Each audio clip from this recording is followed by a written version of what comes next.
Hello everyone. तो कैसे हैं आप लोग? आशा करता हूँ सारे सुरक्षित हैं। तो आज शुरुआत करने वाले हैं हम अपने नए चैप्टर की, जिसका नाम है सॉल्यूशन। जैसा कि मैंने तुम्हें लास्ट लेक्चर के अंदर बताया भी था कि आज हम एक नया चैप्टर शुरू करने वाले हैं, सॉल्यूशन। ठीक है। तो आज के चैप्टर के अंदर हम काफ़ी कुछ बेसिक चीज़ों की बातें करेंगे जो कि हम पहले भी पढ़ चुके हैं। ठीक है, जो कि हम पहले से जानते हैं। आज उन्हीं चीज़ों से रिलेटेड हम आज बातें करने वाले हैं। ठीक है। तो ज़्यादा कुछ वेरिएशन नहीं देखने को मिलेगा आज के लेक्चर के अंदर। जो भी मेन टॉपिक्स है सॉल्यूशन के, वो हम अगले लेक्चर से शुरुआत करने वाले हैं। ठीक है। तो आज का लेक्चर काफ़ी बेसिक चीज़ें हैं जो कि तुम्हें पता होगी और पता होनी चाहिए। ठीक है, अगर तुम्हें सॉल्यूशन चैप्टर करना है तो सबसे पहला क्वेश्चन ये उठता है कि सॉल्यूशन अगर चैप्टर है तो सॉल्यूशन का मतलब क्या होता है? What is the meaning of solution? क्या होता है सॉल्यूशन? किसको बोला जाता है? तो सॉल्यूशन क्या होता है? सॉल्यूशन होता है एक होमोजीनियस मिक्सचर। सॉल्यूशन क्या होता है? सॉल्यूशन होता है एक होमोजीनियस मिक्सचर ऑफ टू और मोर सब्सटेंसेस। ये सॉल्यूशन की डेफिनेशन है कि होमोजीनियस मिक्सचर होता है। ठीक है, एक होमोजीनियस मिक्सचर जिसके अंदर दो या दो से ज़्यादा सब्सटेंस अवेलेबल है, उसको हमने क्या नाम दिया हुआ है? सॉल्यूशन नाम दिया हुआ है। तो कोई भी अगर तुम्हें पूछता है कि सॉल्यूशन क्या है, तो सॉल्यूशन एक टाइप का होमोजीनियस मिक्सचर होता है। जनरली हम दो सब्सटेंस तक ही बात करते हैं, लेकिन दो या दो से ज़्यादा भी अगर होंगे तो भी हम उस चीज़ को क्या बोलेंगे? सॉल्यूशन बोलेंगे। होना क्या चाहिए? होमोजीनियस मिक्सचर होना चाहिए। अब होमोजीनियस मिक्सचर क्या होता है ये तुम्हें पता चलेगा जब केमिस्ट्री का फर्स्ट लेक्चर मैंने तुम्हें पढ़ाया था।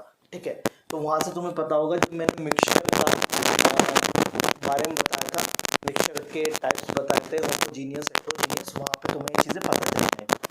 इसके बाद सॉल्यूशन की बात अगर हम करें तो सॉल्यूशन होता क्या है? अगर हम बात करें तो सॉल्यूशन, अगर हम दो सब्सटेंस की बात करें तो दो सब्सटेंस के अंदर एक को बोला जाता है सोल्यूट और दूसरे को क्या बोला जाता है? सॉल्वेंट। तो एक तरीके जो सॉल्यूशन बना होता है वो दो चीज़ों से मिलकर बना होता है। ठीक है, एक होता है उसके अंदर सोल्यूट और एक उधर होता है सॉल्वेंट। ठीक है, अब सॉल्वेंट कौन होता है? जनरली क्या बोला जाता है कि जो अमाउंट में ज़्यादा है। ठीक है, जो ग्रेटर अमाउंट में है, जो अमाउंट में ज़्यादा है उसको हमने नाम दिया हुआ है सॉल्वेंट, और जो अमाउंट में कम है, लेसर अमाउंट, उसको हमने नाम दिया हुआ है सोल्यूट। तो सॉल्वेंट क्या है? जिसका अमाउंट ज़्यादा है। सोल्यूट क्या है? जिसका अमाउंट कम है। तो सॉल्यूशन दो चीज़ों से मिलकर बना है, सोल्यूट प्लस सॉल्वेंट। सॉल्वेंट जिसमें अमाउंट ज़्यादा है, सोल्यूट जिसमें अमाउंट कम है। एक डेफिनेशन तो ये हो गई। दूसरी डेफिनेशन ये भी बोली जाती है कि ये सॉल्वेंट है, तो हमेशा जब भी हम कोई चीज़ मिलाएंगे तो वो सॉल्वेंट में मिलाएंगे, सॉल्वेंट में डिज़ोल्व करेंगे। तो जिसके अंदर डिज़ोल्व होता है वो सॉल्वेंट है, और जिसको डिज़ोल्व किया जाता है वो सोल्यूट है। ठीक है, एक तरीके से ये भी डेफिनेशन तुम सोल्यूट और सॉल्वेंट की बना सकते हो। दोनों डेफिनेशन जनरली यूज़ की जाती है। तो सॉल्यूशन क्या होता है? सॉल्यूशन दो चीज़ों से मिलकर बना है, सॉल्वेंट प्लस सोल्यूट। अब सॉल्वेंट हो ना, सॉल्वेंट अगर सपोज तीन हमारे पास सब्सटेंस है, हमारे पास वहाँ पे कितने सब्सटेंस है किसी सॉल्यूशन के अंदर? वहाँ पे हमारे पास तीन सब्सटेंस है, तो सॉल्वेंट हमेशा एक ही होगा। ठीक है, सॉल्वेंट हमेशा कितना होगा? एक। बाकी जो बचे हैं वो क्या होंगे? वो तुम्हारे सोल्यूट होंगे। सॉल्वेंट हमेशा कितने भी सब्सटेंस हो उसके अंदर एक सॉल्वेंट होगा, बाकी सारे क्या हो जाएंगे? अपने सोल्यूट हो जाएंगे। सपोज अगर चार सब्सटेंस है किसी भी सॉल्यूशन के अंदर, तो एक अपना सॉल्वेंट है उसके अंदर और तीन क्या है वहाँ पे? सोल्यूट। तीन सोल्यूट की तरह बिहेव करेंगे, एक सॉल्वेंट की तरह बिहेव करेगा। तो ये चीज़ क्लियर हो रही होगी। ये चीज़ कब है? जब मैं दो सब्सटेंस वाले मिक्सचर की बात कर रहा हूँ, या इस चीज़ को हम बाइनरी सॉल्यूशन भी बोल सकते हैं। ठीक है, बाइनरी मतलब दो, इसके अंदर सोल्यूट और सॉल्वेंट प्रेजेंट है हमारे पास। ठीक है, तो उस कंडीशन में अगर मैं सॉल्यूशन को बोलूँ तो दो टाइप में कन्वर्ट हो गया। एक को बोल दिया सोल्यूट, एक को क्या बोल दिया मैंने? सॉल्वेंट। तो ये एक बेसिक सी चीज़ है जो तुम्हें पता होनी चाहिए। ठीक है, जो यहाँ पे आई थिंक तुम्हें क्लियर होगी। तो सॉल्यूशन होता क्या है? सॉल्यूशन के अंदर क्या क्या पार्ट होते हैं? सोल्यूट होता है, सॉल्वेंट होता है। ये काफ़ी बेसिक सी चीज़ें जो हमें वैसे जनरली अभी तक पता है। कुछ और बात करते हैं इसके आगे, इसमें जिसमें हम देखने वाले हैं कि कितने टाइप का सॉल्यूशन होता है। ठीक है, तो टाइप्स ऑफ सॉल्यूशन की अब हम यहाँ पे बात करने वाले हैं, तो ध्यान से उस चीज़ को देखोगे।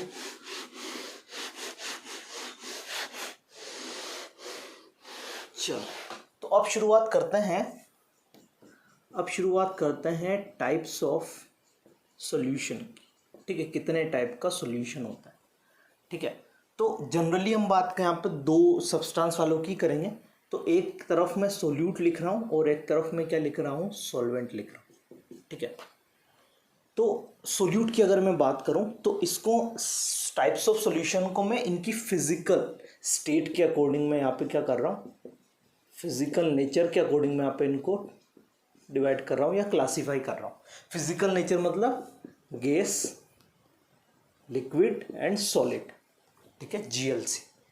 तो सबसे पहले अगर मैं बात करूँ यहाँ पर कि ये गैस है, फिर ये लिक्विड है, फिर ये सॉलिड है। ठीक है, तो तीन का कॉम्बिनेशन होगा तो बनेंगे कितने, 9। लेकिन सारे के सारे सॉल्यूशन नहीं बनाते। अब कौन कौन सॉल्यूशन बनाता है, क्योंकि तीन है, इन तीनों के साथ तीन इसी तरीके के मिलेंगे तो 9 टाइप के सॉल्यूशन बन सकते हैं। लेकिन ओरिजिनल जब हम बात करें तो कितने टाइप के सॉल्यूशन बनते हैं, 7 टाइप के बनते हैं। 2 टाइप के सॉल्यूशन यहाँ पे नहीं बनते। तो कौन कौन से नहीं बनते वो हम यहाँ पे देखने वाले। तो गैस अगर सोल्यूट है और गैस अगर सॉल्वेंट है तो वो बन जाता है। तो वो क्या हो जाता है, अगर गैस है तो बन जाता है। लिक्विड अगर है और लिक्विड है तो ये भी अपना सॉल्यूशन बन जाता है। सॉलिड है और ये भी अगर सॉलिड है तो ये अपना सॉल्यूशन यहाँ पे बन जाता है। ये तीनों टाइप के सॉल्यूशन यहाँ पे एग्जिस्ट करते हैं। इसके बाद बात करते हैं, इसके बाद अगर कोई गैस है तो वो लिक्विड के साथ भी सॉल्यूशन बना सकता है। कोई गैस है तो वो सॉलिड के साथ भी क्या कर सकता है, यहाँ पे सॉल्यूशन बना सकता है। ठीक है, इसके बाद गैस की बात हो गई। गैस के बाद अगर हम बात करें तो एक लिक्विड सॉलिड के साथ भी क्या कर सकता है, बना सकता है। और एक सॉलिड लिक्विड के साथ भी एक सॉल्यूशन यहाँ पे बना सकता है। ठीक है, तो ये 7 टाइप के सॉल्यूशन हो गए जो एग्जिस्ट करते हैं। अब कौन सा एग्जिस्ट नहीं करता, एक तो एग्जिस्ट नहीं करता सॉलिड इन गैस, और एक और एग्जिस्ट नहीं करता लिक्विड इन गैस। ये 2 टाइप के सॉल्यूशन एग्जिस्ट नहीं करते। ठीक है, इसमें अगर तुम देखोगे तो 1 2 3 4 5 6 7 और ये अपना 8 हो गया और ये अपना 9 हो गया। तो ये दोनों वाले नहीं बनाते। ठीक है, सॉलिड इन गैस भी नहीं बनता, लिक्विड इन गैस भी नहीं बनता। लेकिन गैस में बन जाएगा, लिक्विड इन लिक्विड बन जाएगा, सॉलिड इन सॉलिड बन जाएगा, gas in liquid gas in solid बन जाएगा, लिक्विड इन सॉलिड और सॉलिड इन लिक्विड बन जाएगा। लेकिन सॉलिड इन गैस और लिक्विड इन गैस नहीं बनेगा। तो ये 7 टाइप के सॉल्यूशन हमारे पास एग्जिस्ट करते हैं, ये 2 टाइप के एग्जिस्ट नहीं करते हैं। तो इस चीज़ को तुम्हें यहाँ पे ध्यान रखना है कि अगर हम सॉल्यूशन के टाइप्स के बारे में बात करें या सॉल्यूशन को क्लासीफाई करने की कोशिश करें तो यहाँ पे कितने टाइप के हमारे पास सॉल्यूशन निकल के आते हैं। तो 7 टाइप है। 7 टाइप को कैसे याद रखना है, सिंपल सा याद रखो कि गैस लिक्विड सॉलिड के अकॉर्डिंग 9 होने चाहिए। 9 में से ये 2 हटा दो तो ये बचे जो 7 है हमारे पास, ये सॉल्यूशन एग्जिस्ट करता है। ठीक है, इनके कोई भी सॉल्यूशन एग्जिस्ट नहीं करते, याद रहेगी इतनी चीज़। तो ये एक सिंपल सा चीज़ हमारे पास हो गया कि कितने टाइप के यहाँ पे सॉल्यूशन हमारे पास होते हैं। तो अभी तक हमने क्या क्या देखा, अभी तक हमने देखा कि सॉल्यूशन क्या होता है, उसके बाद हमने देखा कि सॉल्यूशन के अंदर कौन कौन से पार्ट्स होते हैं। एक को बोलते हैं सोल्यूट, एक को बोलते हैं सॉल्वेंट। सॉल्वेंट किसको बोलते हैं, जिसका अमाउंट ज़्यादा है। सोल्यूट किसको बोलते हैं, जिसका अमाउंट कम है। या फिर सॉल्वेंट किसको बोला जाता है कि जिसके अंदर हम घोल रहे हैं या जिसके अंदर हम डिसॉल्व कर रहे हैं। और सॉल्यूट किसको बोला जाता है, जिसको हम डिसॉल्व कर रहे हैं, तो उसको हमने सॉल्यूट बोल दिया। तो ये कुछ चीज़ें बात की। फिर हमने यहाँ पे टाइप्स के बारे में देखा, जिसमें हमने डिसाइड किया या हमने बोला कि 8 और 9 वाला जो पार्ट है, मतलब सॉलिड इन गैस और लिक्विड इन गैस, सॉल्यूशन नहीं बनाता है। ठीक है, और ये 7 टाइप के सॉल्यूशन हमारे पास अवेलेबल होते हैं या प्रेजेंट होते हैं या एग्जिस्ट करते हैं। ठीक है, तो ये चीज़ तो तुम्हें आता अभी तक क्लियर होगी। तो ये काफ़ी बेसिक सी चीज़ें चल रही जो तुम्हें पता होनी चाहिए। अब किसी भी सॉल्यूशन की कॉन्सेंट्रेशन को कैसे फाइंड आउट किया जाता है, थोड़ा सा उसके बारे में देखेंगे। जो कि चीज़ें मैं तुम्हें अभी बताने वाला हूँ वो सारी चीज़ें तुम्हें पता है अच्छे से। ठीक है, वो सारी चीज़ें तुम्हें काफ़ी अच्छे से पता है। तो बस एक बार रिवाइज़ करने के पर्पज़ से मैं तुम्हें वापस से करवा रहा हूँ, अदरवाइज़ ज़रूरत नहीं है, तुम फिर से कर सकते हो। लेकिन फिर भी एक बार फिर से तुम्हें करवा देता हूँ मैं। तो मैं यहाँ पे बात करने वाला हूँ methods for concentration methods for finding concentration of solution, concentration of solution, solution की कॉन्सेंट्रेशन फाइंड आउट करने के कौन कौन से मेथड है। पहला मेथड पढ़ चुके हो, वापस से बताऊंगा, मास परसेंटेज या परसेंटेज बाय मास, ठीक है, मास परसेंटेज या इसको लिख दो परसेंटेज बाय मास, पढ़ चुके हो। क्या होता है परसेंटेज बाय मास? परसेंटेज की बात हो रही है, 100 में बात हो रही होगी, मतलब सोल्यूट के मोल सॉल्यूशन के अंदर कितने हैं, मोल नहीं, यहाँ पे मास की बात कर रहे हैं। तो मास परसेंटेज की अगर मैं यहाँ पे डेफिनेशन लिखूँ तो मास परसेंटेज हो जाएगा मास of solute, solute divided by mass of solution into 100। ये चीज़ क्लियर है, पता होना चाहिए। फॉर्मूला है सिंपल, या मास of solute in gram in 100 gram of solution. क्या ये लिखना भी सही है? क्या ये लिखना भी सही है? क्या ये चीज़ पढ़ चुके हो? बहुत सिंपल चीज़ है कि क्या हम ये लिख सकते हैं कि मास of solute in gram in 100 gram of solution, इसी को क्या बोलते हैं हम? Mass percentage. सेकंड चीज़ परसेंटेज वॉल्यूम। परसेंटेज वॉल्यूम का फॉर्मूला सिंपल सा होता है, परसेंटेज वॉल्यूम या वॉल्यूम परसेंटेज बोल दो इसको। वॉल्यूम परसेंटेज होता है volume of solute, volume of solute divided bye, बोलोगे जल्दी, volume of solute divided by, volume of solute divided by volume of solution into 100।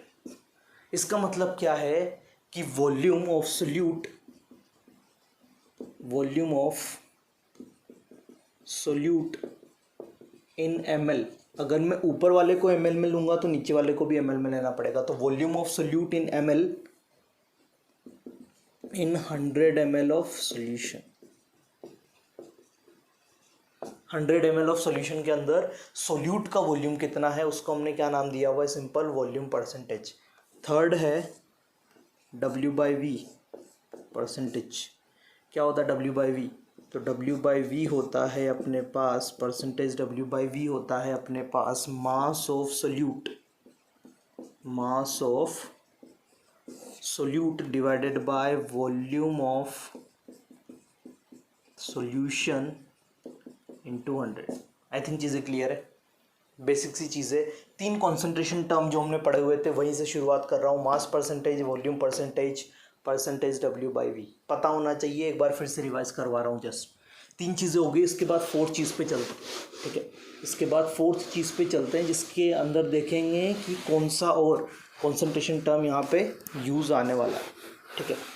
तो अगर मैं 3 कॉन्सेंट्रेशन टर्म को पढ़ाने के बाद चलूँ तो 4th कॉन्सेंट्रेशन टर्म आता है यहाँ पर मोल फ्रैक्शन, ठीक है। यहाँ पे कौन सा आता है? Mole fraction. जैसे कि कोई मिक्सचर है, इसके अंदर A भी है और B भी है, इसके मोल से A, इसके मोल से B, तो NT कितना हो गया? NT हो जाएगा अपने पास Na प्लस NB, ठीक है। इसको मान लो कि ये है सोल्यूट अपने पास, सपोज इसको मान लो कि ये है अपने पास सॉल्वेंट। अब यहाँ पे एज अ सोल्यूट और सॉल्वेंट की तरह ट्रीट करना सीखो, ठीक है। कोई सॉल्यूशन है, उसके अंदर A सोल्यूट की तरह बिहेव कर रहा है, B सॉल्वेंट की तरह बिहेव कर रहा है। तुम्हें कोई क्वेश्चन में पूछ दे कि बताओ N ऑफ सोल्यूट कितना होगा, N ऑफ सोल्यूट का मतलब वो पूछ रहा है N ऑफ A होगा, ठीक है। लेकिन अगर वो यहाँ पे ये पूछ देता हो कि बताओ मोल फ्रैक्शन, बताओ मोल फ्रैक्शन ऑफ A कितना होगा, मतलब XA की वैल्यू पूछ रहा है, आई थिंक हो। अब XA क्या होता है पता होना चाहिए, Na divided by Na plus Nb की वैल्यू, इसको बोलते हैं मोल फ्रैक्शन। तो ये सोल्यूट का हो गया, ये मोल फ्रैक्शन किसका हो गया? ये मोल फ्रैक्शन हो गया तुम्हारे जो सोल्यूट की बात कर रहे हैं वो सोल्यूट का मोल फ्रैक्शन हो गया। इसके बाद बात करते हैं मोल फ्रैक्शन ऑफ B, मतलब XB की बात कर रहे हैं। XB का मतलब क्या हो गया? XB का मतलब हो गया NB divided by Na plus NB, ये हो गया तुम्हारे पास अब की बार सॉल्वेंट। तो सॉल्वेंट के भी मोल फ्रैक्शन हम फाइंड आउट कर पा रहे हैं, यहाँ पे सोल्यूट का भी मोल फ्रैक्शन फाइंड आउट कर पा रहे हैं। ये कैसे कर पा रहे हैं ये चीज़ें पता है। फोर्थ मोल फ्रैक्शन अपना कंप्लीट हुआ। नेक्स्ट कॉन्सेंट्रेशन टर्म पे चलते हैं। नेक्स्ट कॉन्सेंट्रेशन टर्म है अपना मोलैरिटी। काफ़ी सिंपल सा, कैपिटल एम से इसको रिप्रेजेंट किया जाता है। सीधा फॉर्मूला लिखूंगा, molarity is equal to number of moles, molarity is equals to number of moles of solute divided by volume of solution in liter। Important चीज़ है, इंपॉर्टेंट, बहुत ज़्यादा इंपॉर्टेंट। मोलैरिटी का फॉर्मूला रट जाना चाहिए, पता होना चाहिए, बहुत ज़्यादा इंपॉर्टेंट चीज़ है, कहीं पर भी यूज़ आ सकता है, ठीक है। तो इसके बाद देखते हैं अपना सिक्स्थ टर्म जो कि है अपना मोलैलिटी। इसका सिक्स्थ टर्म जो बात करूं वो है अपना स्मॉल एम, मोलैलिटी। क्या होता है मोलैलिटी? इसकी डेफिनेशन से सबसे पहले हम वाकिफ़ होते हैं। Molality is equal to, formula याद होगा, याद हो तो साथ साथ में बोलते जाओगे और ज़्यादा अच्छे से याद हो जाएगा। Number of moles of solute divided by mass of solvent in KG. याद होगा फॉर्मूला, आई थिंक चीज़ें पता होनी चाहिए। Molality number of moles of solute divided by mass of solvent. यहाँ पर आता है वॉल्यूम वाला टर्म, किसका? सॉल्यूशन का। यहाँ पे आता है मास वाला टर्म, किसका? सॉल्वेंट का। चीज़ क्लियर है, सिंपल सी चीज़ें क्लियर है, बढ़िया है। फिफ्थ टर्म हो गया, सिक्स टर्म हो गया। इसके बाद नेक्स्ट टर्म की तरफ अपन चलते हैं और देखते हैं कौन कौन से और कॉन्सेंट्रेशन टर्म यहाँ पे बचे हुए हैं, ठीक है। बस रिवाइज कर लो, देख लो एक बार। हाँ, ये कॉन्सेंट्रेशन टर्म हमने पढ़े हैं। इसके बाद अपने था फिफ्थ, सिक्स था, सेवेंथ वाला। इसके बाद हम बात करने वाले हैं स्ट्रेंथ की। नेक्स्ट जो कॉन्सेंट्रेशन टर्म मैं आप उठा रहा हूँ वो है अपना स्ट्रेंथ। आई थिंक तुम लोगों को स्ट्रेंथ का फॉर्मूला पता होगा। स्ट्रेंथ के बारे में मैंने पहले बता चुका है। इसको कैपिटल एस से रिप्रेजेंट करते हैं, तुम्हें पता होगा। स्ट्रेंथ इज इक्वल्स टू होता है मास of solute divided by mass of solute divided by volume of solution in litre. ये होता है अपना फॉर्मूला स्ट्रेंथ का, ठीक है। इंपॉर्टेंट चीज़ें पता होनी चाहिए। स्ट्रेंथ होता क्या है? मास of solute divided by volume of solution in litre. Next term है अपना नॉर्मेलिटी। नॉर्मेलिटी जिसको मैं कैपिटल एन नाम दे रहा हूँ। नॉर्मेलिटी का फॉर्मूला तुम लोगों को रटा होना चाहिए। कुछ नंबर ऑफ इक्विवेलेंट्स वाली चीज़ें आती हैं यहाँ पे। तो नॉर्मेलिटी इज इक्वल्स टू होता है number of equivalents of solute divided bye, क्या होता है? Number of equivalents of solute divided by volume of solution in litre. Cheese clear है? पहले से चीज़ें क्लियर है? हाँ, फॉर्मूला याद करते जाओ साथ साथ में। नहीं याद हो तो रिवीजन भी हो जाएगा, ठीक है। इसी बहाने फॉर्मूले याद हो जाएंगे तुम्हें, पुराने वाले बेसिक। ये नंबर ऑफ इक्विवेलेंट्स का क्या मतलब है? नंबर ऑफ इक्विवेलेंट्स क्या होता है? मैं यहाँ पे थोड़ा सा लिख देता हूँ। नंबर ऑफ इक्विवेलेंट्स कैसे निकाला जाता है? ये होता है W/E कुछ करके, कुछ कहीं पड़ा हुआ है W/E। W क्या है? मास है। और क्या बेटा? गिवन मास है जो मास दिया हुआ। E क्या है? E यहाँ पे इक्विवेलेंट मास, E है यहाँ पे इक्विवेलेंट मास। E किसके बराबर होता है? किसके बराबर हमने पढ़ा हुआ। E किसके बराबर होता है? M/N factor. E बराबर होता है M/N फैक्टर। N फैक्टर कैसे निकालते हैं? पूरी प्रोसेस है, वो नहीं बताने वाला हूँ। M क्या है यहाँ पे? M है यहाँ पर मोलार मास। M क्या है यहाँ पर? Molar mass. चीज़ें क्लियर है? सिंपल सी चीज़ें यहाँ पे मैं एक्सप्लेन कर रहा हूँ। धीरे धीरे चीज़ें समझते जाओगे तो सारे फॉर्मूले भी याद हो जाएंगे, प्लस कौन सा टर्म को क्या बोलते हैं वो चीज़ें भी यहाँ पे क्लियर हो जाएगी, अगर बाई चांस पहले क्लियर ना हुई हो तो। स्ट्रेंथ हो गया, नॉर्मेलिटी हो गया। नॉर्मेलिटी तो अगर तुम लोगों को पता हो तो नंबर ऑफ इक्विवेलेंट्स निकालने के मैंने कुछ फॉर्मूले, 3 फॉर्मूले तुम लोगों को एक्सप्लेन किए थे। तो कौन कौन से 3 फॉर्मूले थे? पहला फॉर्मूला तो था अपना N/V, नॉर्मेलिटी इंटू वॉल्यूम, जो यहाँ से निकलेगा, ठीक है। N/V is equals to this. फिर एक और फॉर्मूला बोला था W/E करके, weight upon equivalent mass divide is. और थर्ड फॉर्मूला था मोल इंटू N फैक्टर। ठीक है। थर्ड था अपना मोल इनटू एन फैक्टर, जो कि तुम लोगों को पता होगा। तो ये नंबर ऑफ इक्विवेलेंट्स निकालने का मेथड है। क्लियर है बच्चों? बहुत बढ़िया, बच्चों को क्लियर होना चाहिए। अगली चीज मोलैरिटी और नॉर्मेलिटी में रिलेशन। तो नॉर्मेलिटी इज इक्वल टू होता है, नॉर्मेलिटी इज इक्वल टू होता है मोलैरिटी इनटू एन फैक्टर। चीज़ें क्लियर है, सिंपल सी चीज़ है, बहुत बढ़िया। तो ये हो गया तुम्हारा नॉर्मेलिटी वाला। स्ट्रेंथ हो गया, नॉर्मेलिटी हो गया, मोलैरिटी हो गया। एक दो टर्म और बचे हुए हैं, उनको भी डिस्कस कर लेते हैं साथ साथ में।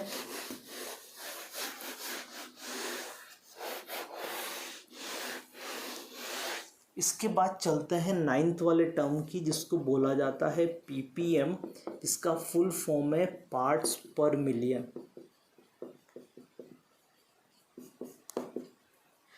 क्या होता है तुम लोगों को अच्छे तरीके से पता है। पीपीएम का फॉर्मूला होता है mass of solute divided by mass of solution into 10⁶।